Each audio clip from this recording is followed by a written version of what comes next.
E como que é a formação dentro da Igreja de Deus? Vocês, por exemplo, no caso de algumas religiões, tem o sacerdote, sim, tem o pai de santo, tem o médium que coordena um trabalho. No caso da Igreja de Deus, como funciona essa formação? Na Igreja Católica, o seminário, né? Nas evangélicas também. Como que é essa formação dentro da Igreja de Deus? Sim. A gente entende que a formação começa antes da formação oficial, né, formal. Tá. O professante da religião de Deus, do Cristo e do Espírito Santo, a denominação que a gente dá é cristão do novo mandamento de Jesus. Tá. Ó, de novo, um novo mandamento aí, né? Que então, é o 13 de isso, São João. Capítulo 13, versículos 34 e 35. Tá. Isso. A gente fica perseguindo isso, né? Ser um cristão que ama como Jesus amou. Tá. Uma hora vai acontecer. Esse é o norte. Esse é o norte, isso. É aí que a gente quer chegar, né? E, então, assim... por isso que eu gostei tanto da pergunta da Ana, porque ao longo de toda a vida, a gente entende que haverá essa formação pela autonomia espiritual e que as pessoas vão viver o seu ofício missionário em vários canais, mesmo que eles não se tornem sacerdotes na nossa religião. Então, existem outros caminhos. Por exemplo, a gente tem um departamento de assistência espiritual. Então, tem pessoas que não vão pregar, elas não vão para o púlpito, mas elas vão se tornar sensitivas, elas vão se tornar... cuidadoras, que vão visitar pessoas em hospitais, pessoas acamadas, pessoas em abrigos. Ações fraternas. Exatamente, naquele contexto, né? Mas, enfim, quando a pessoa tem um chamado vocacional para a palavra e para o cuidado com as pessoas, então nós temos uma escola de preparação missionária, né? Ela é uma escola com... muitos alunos hoje, né? Pessoas de formações, assim, no sentido de geográficas diferentes, né? Com histórias diferentes. Então, ela é digital. Legal. É uma escola digital. E vocês estão além do tempo já. Isso, e o mérito é total do irmão Paiva Neto. Eu estava lá no nascimento, né? Nos primeiros, eu fui testemunha.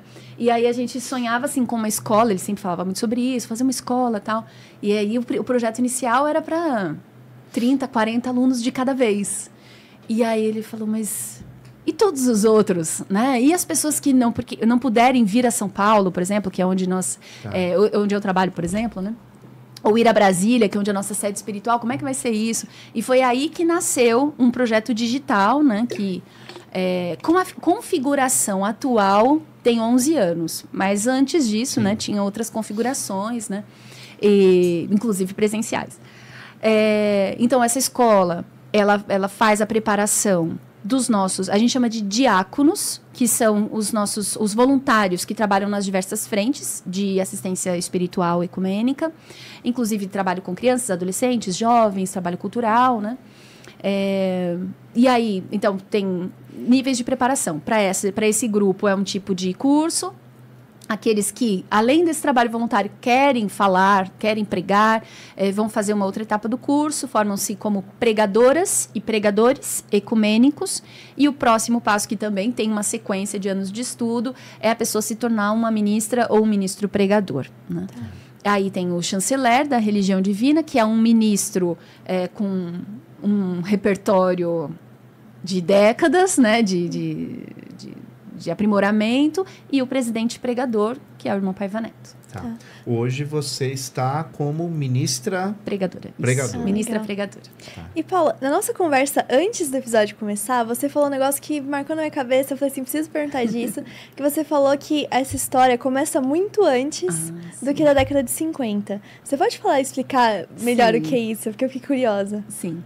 Em 1959, o irmão Alziro Zarur fez uma pregação que recebeu o título de Proclamação do Amor de Deus. E nessa proclamação é que ele fala, até eu falei essa frase rapidinho aqui, mas foi tão rápido, não deu nem para pegar, em que ele diz, né, que quando Jesus, lá na Santa Ceia, né, então ele está às vésperas da crucificação, o texto mostra com clareza que ele sabia o que ia acontecer, né, como ia acontecer, e aí ele traz o amai-vos como eu os amei.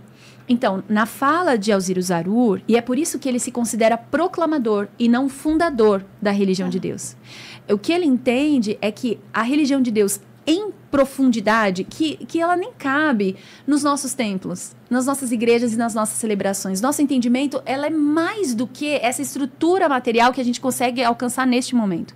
A religião de Deus, do Cristo e do Espírito Santo real, profunda, é o amai-vos como eu vos amei.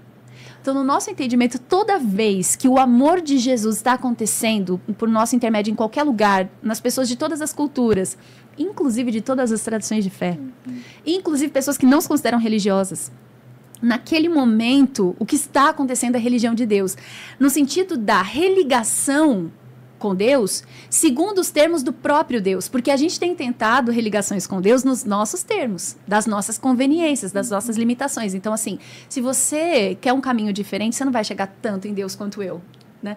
Então, esses sectarismos, essas visões parcialistas, quando eu promovo essa visão, por melhor que eu esteja intencionada, eu já não estou me conectando com Deus de fato. Eu estou me conectando comigo, com a minha vaidade, com até onde eu posso alcançar sobre o que é Deus, né? Então, ele, inclusive, vai trazer uma definição belíssima. Ele diz assim, vou tentar lembrar de cabeça, tá? A religião do terceiro milênio, que é uma outra forma como ele fala da nossa tradição. A religião de Deus, do Cristo e do Espírito Santo, é mais que toda a religião. É toda a ciência, é toda a filosofia, é toda a política e toda a moral. Todo o progresso humano, unido ao progresso de todos os mundos, de todas as humanidades siderais. O amor universal, na apoteose ao Criador onipotente, onisciente e onipresente, o nosso Deus, o nosso Pai. É quase uma oração, agora que eu falei, eu percebi.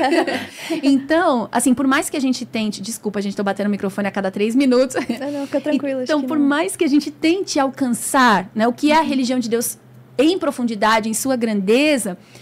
Nós estamos engatinhando, né? Então, não é no sentido de ser mais uma... Ele mesmo diz isso, né? O irmão Paiva Neto sempre lembra isso. Não é mais uma religião para conflitar com as outras. Na verdade, ela é um exercício de alma. Então, quando a gente faz a cruzada do Novo Mandamento de Jesus, ou a cerimônia de imposição das mãos, ou uma atividade com jovens, é para que a gente aprenda a amar melhor. Para que a gente alcance o que é, de fato, essa conexão profunda com Deus. E eu acho que é por isso que a gente está lembrando tanto de São Francisco, né? Que é tão natural numa alma como aquela. Obviamente que exigiu disciplina da parte dele, sim. Né? Que não foi fácil. Então, é isso. Então, no nosso entendimento, a religião de Deus nasceu quando Jesus disse, amai-vos como eu vos amei. Né? Então, ele é o fundador. E isso é importante. Por que a gente retoma isso? E por que isso é um marco histórico para nós? Para a gente nunca se esquecer. Porque por melhores intérpretes que nós sejamos, nós somos só intérpretes. A fonte é o Cristo. Então, a gente quer sempre se lembrar desse lugar, né? E mesmo um espírito enorme, como é o Osiris Arur, né? Um espírito, no nosso entendimento, né? Tão generoso, tão solidário, né? Ou um espírito gigante, como é o irmão Paiva Neto, ou tantos outros magníficos luminares, né? Que estão aí, dando as suas vidas para que a humanidade seja melhor, por maiores que sejam essas almas, né?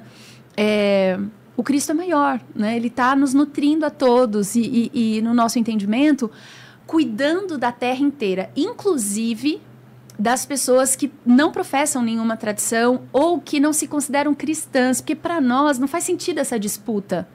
Porque a gente volta lá no Evangelho segundo João, no primeiro capítulo, na encarnação do Verbo, e do nosso entendimento, bom, tudo foi feito por ele. Todas as coisas foram feitas por intermédio dele, Cristo Jesus. Né? Aliás, é lindo, vou começar do começo porque é muito lindo, né? Porque no princípio era o Verbo estava com Deus, o Verbo era Deus. Então essa força, né, desse Logos que vem, inunda o mundo e corporifica as coisas. E aí sim, todas as coisas são feitas por intermédio dele. Todas as coisas.